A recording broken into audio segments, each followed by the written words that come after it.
what the fans, I think, that know me may not know about me is that I have a great love for comics, and I always have, and not for the fantasy value in them, but for their ability to predict the future. That's the reason. Comics are usually right on par with how the society's running. As far as comic books go, my favorite comic books that I've read over the years, I'd say X-Men, I like Punisher, I like Spider-Man.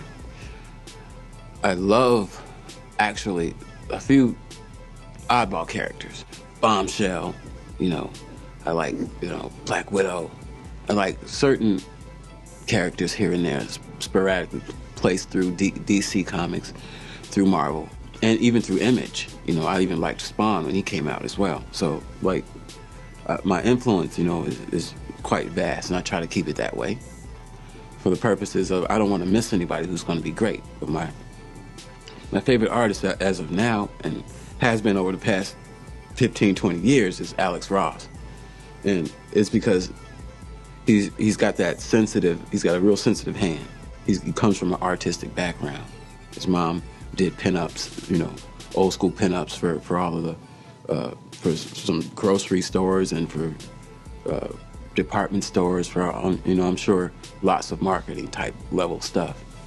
And his hand's very sensitive, I think, due to having come up with her. And I gotta say, man, he really captures things very well and very realistically, but he still keeps the whimsical aspect of what cartooning can be as a part of it.